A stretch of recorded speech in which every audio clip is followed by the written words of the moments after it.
பிரியமானவர்களே, ஆண்டவராக இயேசு கிறிஸ்துவின் நாமத்தினாலே உங்கள் யாவரையும் நான் அன்போடு கூட வாழ்த்துகிறேன். எல்லாருமே சந்தோஷமா இருக்கிறீங்களா? இந்த நாளிலே தேவனாகிய கர்த்தர் நம்மோடே கூட பேசுகிற ஒரு வார்த்தை என்னவென்றால், எபிரெயருக்கு எழுதின நிருபம் 10ஆம் அதிகாரத்தினுடைய 36ஆம் வசனம். நீங்கள் தேவனுடைய சித்தத்தின்படி செய்து வாக்குத்தத்தம் பண்ணப்பட்டதை பெறும்படிக்கு பொறுமை உங்களுக்கு வேண்டியதாய் இருக்கிறது.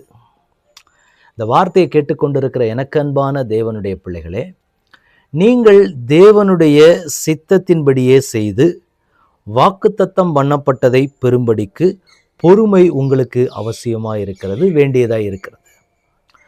நமக்கு எல்லாருக்குமே வாக்குத்தத்தம் பண்ணப்பட்டதை பெற வேண்டும் அப்படிங்கிற ஒரு ஆசை எல்லாருக்குமே இருக்கும். யாருக்காவது இல்லாமல் இருக்கா? ஆண்டவருடைய சமூகத்தில் போய் ஆண்டவர் எனக்கு வாக்குத்தத்தம் கொடுத்திருக்கிற வாக்குத்தத்தத்தை நான் பெற்றுக்கொள்ள வேண்டும், எப்படியாவது அந்த வாக்குத்தத்தத்தை நான் பெற்றுக்கொள்ள வேண்டும்னு சொல்லி பல வகையில் அதுக்கு பிரயாசப்படுவோம், அப்படித்தானே? அப்போ அந்த வாக்குத்தத்தம் பண்ணப்பட்டதை நாம பெற்றுக்கொள்ளுவதற்கு, அது எதுவாக இருந்தாலும் சரி, ஆண்டவர் நமக்கு வாக்கு பண்ணப்பட்டதை பெற்றுக்கொள்ளுவதற்கு பொறுமை நமக்கு வேண்டியதாக இருக்கிறது. ஏனென்றால் இது தேவன் கொடுத்த வாக்குத்தத்தம். நாம மாம்சத்துல பெற்றுக்கொண்ட வாக்குத்தத்தம் கிடையாது, அப்படித்தானே? தேவன் எனக்கு கொடுத்திருக்கிறதான, தேவன் எனக்கு வாக்கு பண்ணினதான ஒரு வாக்குத்தத்தம். அப்ப தேவன் எனக்கு செய்யணும் அப்படின்னு சொல்லும்போது தேவனுடைய வேலையில அதை செய்வார், அப்படித்தானே? நான் இப்போ ஒரு காரியத்தை செய்யறேன்னா, எனக்கு பிடித்த எனக்கு செய்கிற காரியத்தில் நான் செய்வேன். இந்த நேரத்தில் இந்த காரியத்துக்கு நான் ஃப்ரீயாக இருக்கிறேன், அப்போ நான் இந்த ஒரு மீட்டிங் ஒழுங்குபடுத்தலாம் அல்லது இந்த காரியங்களே செய்யலாம் அப்படின்னு சொல்லி எனக்கு எந்த டைம் அவைலபிளோ அப்போ தான் நான் செய்ய முடியும். அதே மாதிரி தான் பரலோகத்தின் தேவனும் என்ன செய்வார் அப்படின்னா, அவருக்கு குறித்த நேரத்தில், அவர் சொன்ன வார்த்தையை அவருக்கு வேண்டிய நேரத்தில் அவர் செய்வார். இது முதலாவது. அப்ப அவருடைய நேரம் வரைக்கும் நான் காத்திருக்க வேண்டும்.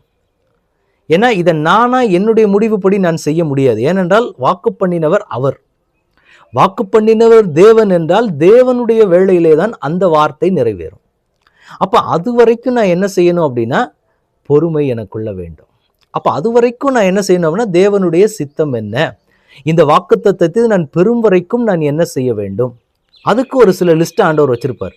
அதையெல்லாம் ஒன்னொன்னா ஒவ்வொரு காரியமா நாம செய்து முடிக்க முடிக்க முடிக்க முடிக்க கர்த்தர் என்ன பண்ணுவார் அப்படின்னா, நமக்கு வேண்டிய காரியத்தை சரியான வேளையில அவர் செய்வார். அது வரைக்கும் நாம என்ன செய்யணும் அப்படின்னா, காத்திருக்க வேண்டும், பொறுமையோடு இருக்கப்பட வேண்டும். அதற்கு சில விலைக்கிரயத்தை ஆண்டவர் கொடுக்கணும்னு வச்சாரு அப்படின்னா, நாம் அதற்கான விலைக்கிரயத்தை நம்ம கொடுத்துதான் ஆகணும்.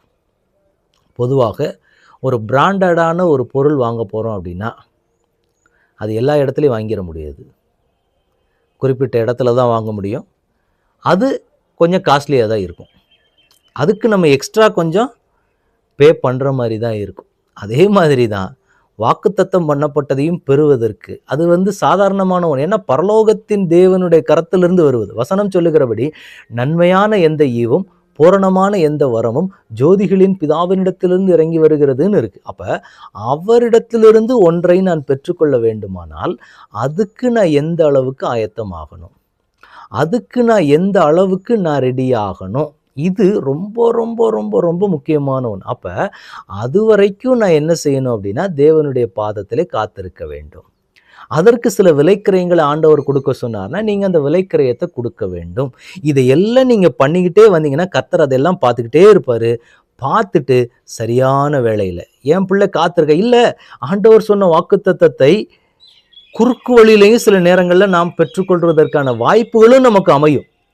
அதையெல்லாம் அங்கிட்டு கொஞ்சம் தள்ளி வச்சுட்டு, என் தேவன் என்கிட்ட சொன்னார்னா நிச்சயமாக அதை செய்வார். அப்ப அதுக்கு நான் என்ன பண்ணணும்னா, எனக்குள்ள அந்த பொறுமை காணப்பட வேண்டியது அவசியம். நிச்சயமாக அவர் சொன்ன நேரத்தில் அவர் செய்வார். கர்த்தருக்கு பிடித்த, என்ன வாக்கு பண்ணினது அவர், அவருக்கு எந்த நேரத்தில் செய்ய தோணுதோ அந்த நேரத்தில் அவர் செய்வார். இப்ப நான் சொன்னேன்னா, நான் சொல்ற நேரத்துக்கு நான் செய்யலைன்னு சொல்லி என்ன கேள்வி கேட்கலாம். அதே போல சொல்லுகிறவர் அவர், அவர் என்னன்னா, நான் முன்குறித்த நேரத்தில் நான் அதை செய்வேன் என்று ஆண்டவர் சொல்லுவார். இதுதான் தேவன் நமக்கு செய்கிறதான காரியம். அப்ப இந்த வார்த்தையை கேட்டுக்கொண்டிருக்கிற நமக்கு இன்றைக்கு ஆண்டவர் ஒரு வாக்கு கொடுக்கிறார் அப்படின்னா, பொறுமை உங்களுக்கு அவசியம். இன்னைக்கு இருக்குதா அந்த பொறுமை நமக்கு? எனக்கு ஆண்டவர் வாக்கு பண்ணினதை சுதந்திரிக்கணும்னு ஆசை இருக்கு, நான் அதுல விருப்பப்படுறேன். ஆனா என்ன நடக்குது அப்படின்னா, பொறுமையோடு நான் காத்திருக்க வேண்டும் என்று தேவன் விரும்புகிறார். ஆண்டவரே இன்றைக்கு எங்களுக்கு அந்த பொறுமையை தருவீராக. நீங்க அதுக்கு என்ன பாதை வச்சிருக்கிறீங்களோ, அதுக்கு என்ன ப்ராசஸ் எல்லாம் வச்சிருக்கிறீங்களோ, இப்போ கவர்மெண்ட்ல ஒரு காரியத்தை பண்ணணும் அப்படின்னா அதுக்குன்னு சில ப்ரொசீஜர் இருக்கும். அந்த ப்ரொசீஜர் முடிஞ்சு அது வெளியில வர்றதுக்கு என்னவாகும்? டைம் ஆகும். அதே மாதிரி தான் இது பரலோக கவர்மெண்ட் ஒரு காரியத்தை செய்யணும் அப்படின்னா அதற்கு சில காரியம் ஹெவன்லி அப்ரூவ்டா நம்ம கைக்கு வந்து சேர்றதுக்கு கொஞ்சம் டைம் எடுக்கும். அதுக்கு நாம என்ன செய்யணும் அப்படின்னா தேவ சமூகத்துல போய் பொறுமையோட காத்திருக்கணும். ரைட் ஆண்டவரே, நீங்க நிச்சயமா செய்வீங்க. அதுக்கு என்ன ப்ரொசீஜர் இருக்கோ சரியா செய்து முடித்து ப்ராப்பரா அது என் கைக்கு வரணும். திருட்டுத்தனமா வரக்கூடாது. திருட்டுத்தனமா வர்றதுன்னா எப்படி வேணாலும் இல்லீகலா நீங்க வாங்கலாம். ஆனா தேவனுடைய அனுமதியோட, பரலோக கவர்மெண்ட்டோட அனுமதியோட அது என் கைக்கு வரணும் அப்படின்னா அதற்கு பொறுமை முக்கியம். அப்படி நம்ம காத்திருந்தோம்னா நிச்சயமாக தேவன் அந்த காத்திருக்கிறதுக்கும் அந்த பொறுமைக்கு ஏற்ற பலனை நம்முடைய வாழ்க்கையில நாம் ஆராதிக்கிற தேவன் கொடுத்து நம்மை மகிழ பண்ணுவார். இப்போ ஆண்டவரிடத்துல ஒப்பு கொடுத்து நம்ம ஜெபிக்கலாமா? தகப்பனே, உம்முடைய கரத்தில் எங்களை முழுவதுமாக ஒப்பு கொடுக்கிறோம். நீர் வாக்கு பண்ணினதை பெற்றுக்கொள்ள எங்களுக்கு பொறுமை அவசியம் என்பதை கர்த்தர் இந்த நாளிலே எங்களுக்கு கற்றுக் கொடுத்திருக்கிறீங்க. அதை நாங்கள் பிடித்து கொண்டு உம்முடைய சமூகத்தில் தினந்தோறும் நிற்க என் தேவன் கிருபை செய்யும்படி நாங்கள் ஜெபிக்கிறோம்ப்பா. பரலோகத்தின் தேவன் எந்த நேரத்தில் எதை எங்களுக்கு கொடுக்கணும்னு சொல்லி நீங்க தீர்மானித்திருக்கிறீங்களோ அதே கர்த்தர் எங்களுக்கு கொடுத்து நீங்க எங்களை வழிநடத்த போகிற தயவுக்காக உமக்கு நன்றி செலுத்துகிறோம். எல்லா தடைகளும் எல்லா சூழ்நிலைகளும் இயேசுவின் நாமத்தினால மாறட்டும். உங்க பாதுகாப்பின் கரத்துக்குள்ளாக எங்களை ஒப்பு கொடுக்கிறோம். ஆளுகை செய்யுங்க, வழி நடத்துங்க. இயேசு கிறிஸ்துவின் நாமத்தில் ஜெபம் கேளும் எங்கள் நல்ல பிதாவே. ஆமேன், ஆமேன், ஆமேன். God bless you.